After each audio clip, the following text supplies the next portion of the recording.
It's the time of the year when pundits put on their thinking caps, mull over the events of the year about to end, and try and make educated guesses about what lies ahead. The defining event of 2017 was Trump's decision to declare Jerusalem a capital of Israel, and the pronouncement that he would move the U.S. embassy there from Tel Aviv. This was the culmination of Trump's bizarre moves in world affairs that featured his infantile comments of the North Korean dictator Kim Jong-il. And when Muslim countries in the UN General Assembly voted on the proposition that the ancient city of Jerusalem would be the capital of Palestine whenever a state was achieved, Trump threatened those voting for motion with financial pain. Specifically, he promised to cut aid to the offending countries. His UN Rottweiler, Nikki Haley, sounded even scarier. All this from a country that has long preached democracy to the rest of the world. However, Trump does have a point: there is no such thing as a free lunch. Countries give aid to gain influence, and not out of a generosity of spirit. True, some emergency assistance is provided because people are moved by images of hunger and poverty. Natural disasters often provoke sympathy, but state-to-state aid is usually calculated. Many countries become addicted to this annual bonanza, and expect it almost as a right. Had this assistance been put to proper use, perhaps it could have benefited ordinary people, and raised living standards. But in most recipients, aid is used on public projects, education, and health, while the funds raised by taxation go to the military and for vanity projects. By this substitution, the economy is sustained at a low level without completely collapsing. The arms received permit the recipient to adopt a far more aggressive posture than would have been possible if indigenous funds had to be used to buy arms. But the flip side to accepting modern weapons systems from a single source is that dependence builds up on ammunition and spare parts. Rentier countries like Pakistan and Egypt have, over the years, received scores of billions of dollars in aid, most of it in the form of weaponry. Decades of this dependence later, poverty, hunger and illiteracy still stalk both countries. So where did all this money go? Meanwhile, coming generations have been saddled with the crushing burden of servicing the loans and repaying them. Once a country is caught in the aid trap, there is no escape. It's an easy way to balance the budget and get access to shiny new toys for the boys.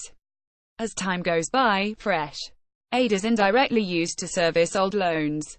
And every year, the amount to be paid as interest, and the tranches to be repaid on the capital, goes up. While China and Saudi Arabia are important donors to Pakistan, the U.S. is by far the biggest, having provided $78.3 billion since 1948. Overall, we shell out some $6 billion annually for servicing our debt. While we are the largest aid recipient in the region, we are well behind our neighbors in terms of virtually all social indicators and economic growth. Egypt, too, is mired in a morass of subsidies that have virtually bankrupted it. Both Egypt and Pakistan were co-sponsors of the recent UN resolution on Jerusalem, and might now face American retaliation in the shape of reduced aid flows. And it's not just American aid that could be affected, as the country has a powerful voice in IMF and World Bank decision-making. So clearly, there's a lot at stake here. Adjusting to a world of falling economic assistance will be hard and painful. Countries like ours had fooled ourselves into thinking that we could have our sovereignty as well as an open-ended supply of overseas aid that would be written off in the distant future, or paid off by our descendants long after we had enjoyed spending the cash. Sadly, the real world doesn't work that way. Every dollar we receive means a slight loss of our freedom to act. And if we don't answer to our donors' tune, we get punished by a cut in aid.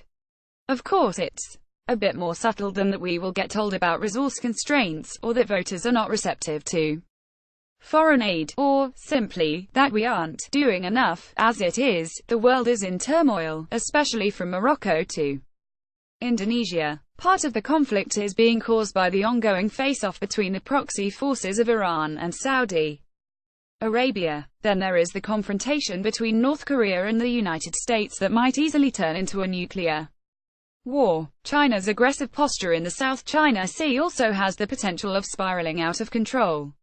Russia's role in Ukraine has not been conducive to peace and tranquility in the region. Pakistan and India's continuing refusal to sort out, the confrontation over Kashmir could also escalate. So all in all, our planet is a far from peaceful place. Currently, an economic meltdown in a large number of recipients of US aid will create further turmoil. While I am no advocate of aid dependency, I do think the removal of this crutch needs time and careful management. The addiction in many countries is too deep-rooted to eliminate abruptly. But a serious rethink of the relationship between donors and recipients needs to begin so that we can envisage a world where nobody gets any free lunch. Irfan.Hussain@gmail.com, published in Dawn, December 25, 2017.